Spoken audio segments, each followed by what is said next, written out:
2016 کی انتخابی مہم کے دوران صدر ڈونلڈ ٹرمپ نے سعودی عرب سے متعلق شکایت کی. ان کی مسلمانوں کی امریکہ میں داخلے پر پابندی کی دھمکی اور پھر کچھ مسلمان ملکوں کے باشندوں پر امریکہ کے سفر کی عارضی پابندی سے انہیں اسلامو فوبیا کے الزامات کا سامنا کرنا پڑا. تاہم اب انہوں نے اپنے پہلے غیر ملکی دورے کی پہلی علامتی منزل کے لیے ریاض کو منتخب کیا ہے. سعودی عرب اسلام کے 2 مقدس ترین مقامات کا رکھوالا ہے. ہم وہیں سے تعاون کی ایک نئی بنیاد تعمیر کریں گے اور انتہا پسندی، دہشت گردی اور تشدد کے خاتمے کے لیے اپنے مسلمان اتحادیوں کا ساتھ دیں گے. صدر ٹرمپ کے لیے یہ ایک موقع ہے کہ وہ اپنے مسلمان مخالف امیج کو تبدیل کر سکیں. ریاض میں کم از کم 20 سنی مسلمان ملکوں سے آئے شاہ، امیر اور صدور ان کا والہانہ خیر مقدم کریں گے. ان کا پیغام ہوگا کہ امریکہ خطے میں ان کی مخالفانہ قوت ایران کے خلاف ان کے ساتھ کھڑا ہوگا.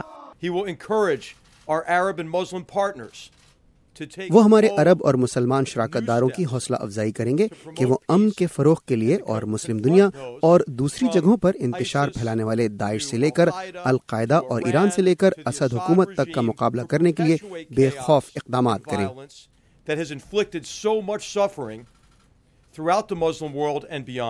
ہیومن رائٹس گروپس مصر کے عبدالفتاح السیسی اور ترکی کے رجب طیب اردوان جیسے حکمرانوں کی میزبانی کرنے پر صدر ٹرمپ پر تنقید کر چکے ہیں، اور یہ صدر براک اوباما کی پالیسی سے انتہائی مختلف ہے، جنہوں نے انسانی حقوق سے متعلق تحفظات کے باعث اپنے آپ کو سنی لیڈرشپ سے دور رکھا تھا. جب اوباما قاہرہ گئے تھے تو انہوں نے ایک بڑا خطاب کیا تھا، لیکن اس میں براہ راست مشرق وسطی کی عوام سے مخاطب ہوئے تھے. لیکن ڈونلڈ ٹرمپ کی اپروچ بالکل مختلف ہے.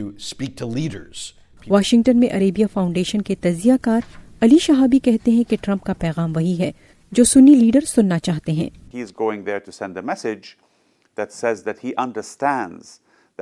وہ وہاں یہ پیغام لے کر جا رہے ہیں کہ وہ سمجھتے ہیں کہ ان کے مسلمان اتحادی اور امریکہ کے مسلمان اتحادی دہشت گردی کے خلاف جنگ میں دفاع میں ان کی پہلی ترجیح ہے. ریاض کے بعد صدر ٹرمپ اسرائیل جائیں گے اور پھر وہاں سے ویٹیکن، اور اس طرح وہ 3 بڑے مذاہب والے ملکوں کا دورہ کریں گے. وہ امریکہ واپس آنے سے قبل نیٹو سربراہ اجلاس اور G7 سربراہ اجلاس میں بھی شرکت کریں گے. نیلوفر مغل، اردو VOA.